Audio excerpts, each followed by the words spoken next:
Irmãos e irmãs, paz e bem, palavras de vida e salvação.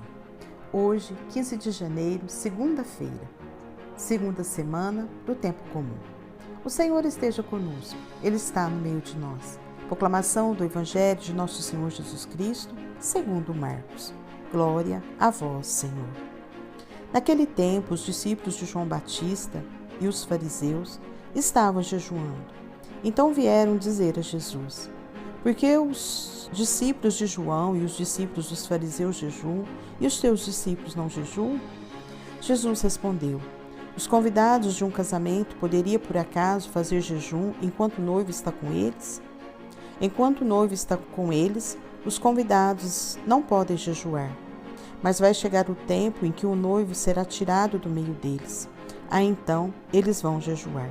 Ninguém põe um remendo de pano novo numa roupa velha, porque o remendo novo repuxa o pano velho e o rasgão fica maior ainda. Ninguém põe vinho novo em odres velhos, porque o vinho novo arrebenta os odres velhos e o vinho e os odres se perdem. Por isso, vinho novo em odres novos. Palavra da salvação.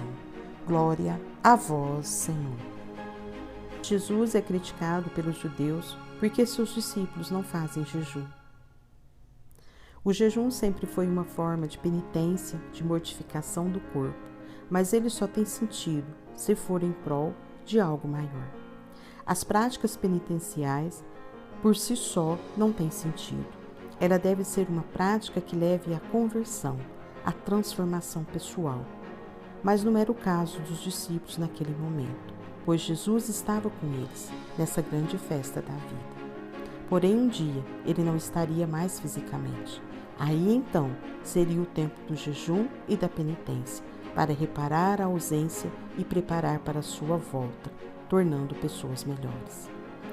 Assim, ele se apresenta como um noivo, que veio para se casar com a humanidade. Essa nova aliança exige mudança de estrutura, de comportamento, de conversão. Costumes antigos, esvaziados pela tradição e pelo ritualismo, devem dar lugar a novos procedimentos, cujo objetivo é dar sentido à vida e acolher as pessoas para que elas se sintam livres e felizes e não curvadas pelo peso de normas e preceitos que estavam esvaziados do significado para a vida. Dentre eles, o jejum. Jesus não vai abolir o jejum, mas vai conferir a ele o verdadeiro sentido, o de sinal de uma ausência. Estando ele presente entre seus discípulos, não havia razão para jejuar. O jejum seria feito em outro momento, quando ele fosse tirado do meio deles. Seria então o sinal da tristeza pela sua falta e o desejo de reencontrá-lo. Entendemos assim o que Jesus quer dizer ao questionar: os convidados de um casamento poderiam por acaso fazer jejum enquanto o noivo está com eles? Depois que Jesus, o sumo sacerdote, fosse tirado do meio deles, aí sim teria significado fazer jejum. É por essa razão que na Quaresma, principalmente na Semana Santa, a Igreja pede o jejum e a abstinência. É a memória da ausência, da paixão e morte de Jesus. Com isso entendemos a missão de Jesus, sumo sacerdote, e também a missão de todo sacerdote, de todo cristão batizado no Espírito Santo: servir os irmãos, mantendo sempre a fidelidade e a obediência a Deus.